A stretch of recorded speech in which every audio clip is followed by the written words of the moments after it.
The Oval Portrait by Edgar Allan Poe.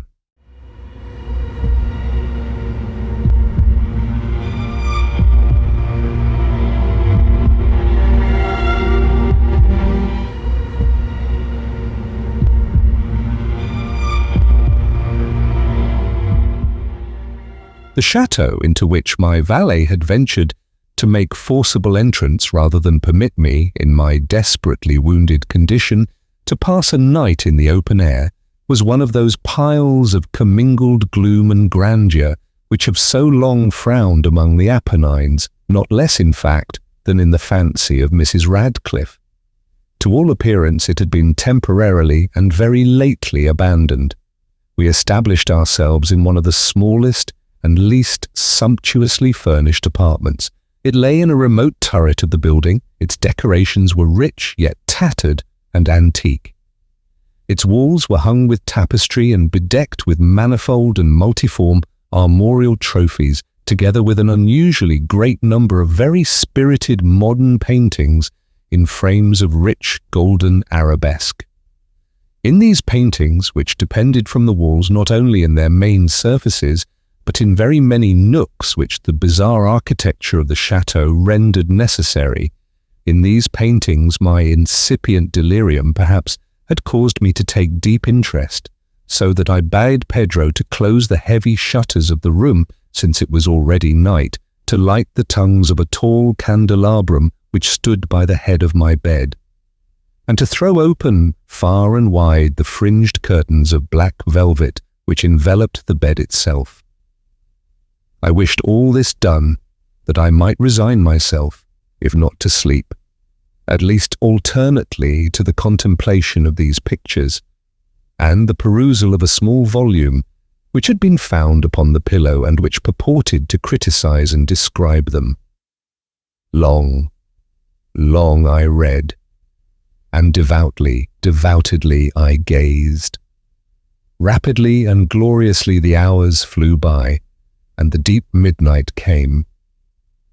The position of the candelabrum displeased me, and outreaching my hand with difficulty rather than disturb my slumbering valet, I placed it so as to throw its rays more fully upon the book. But the action produced an effect altogether unanticipated. The rays of the numerous candles, for there were many, now fell within a niche of the room which had hitherto been thrown into deep shade by one of the bedposts. I thus saw in vivid light a picture all unnoticed before. It was the portrait of a young girl just ripening into womanhood. I glanced at the painting hurriedly, and then closed my eyes. Why I did this was not at first apparent even to my own perception, but while my lids remained thus shut, I ran over in mind my reason for so shutting them.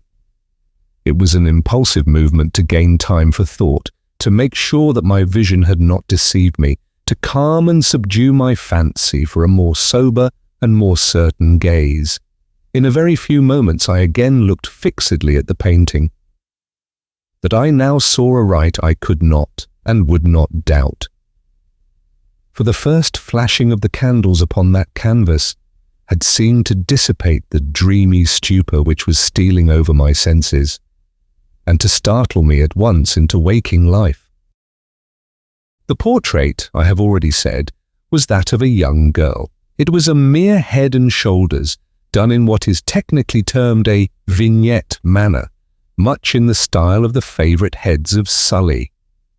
The arms, the bosom, and even the ends of the radiant hair melted imperceptibly into the vague yet deep shadow which formed the background of the whole.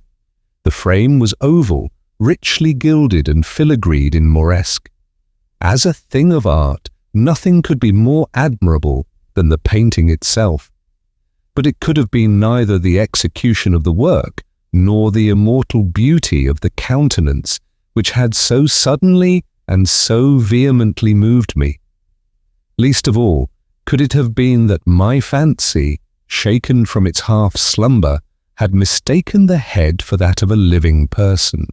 I saw at once that the peculiarities of the design, of the vignetting, and of the frame must have instantly dispelled such idea, must have prevented even its momentary entertainment.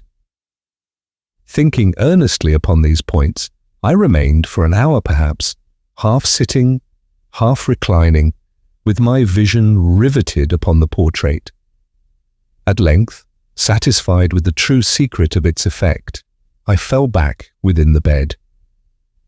I had found the spell of the picture in an absolute lifelikeliness of expression which, at first startling, finally confounded, subdued, and appalled me. With deep and reverent awe, I replaced the candelabrum in its former position. The cause of my deep agitation being thus shut from view, I sought eagerly the volume which discussed the paintings and their histories.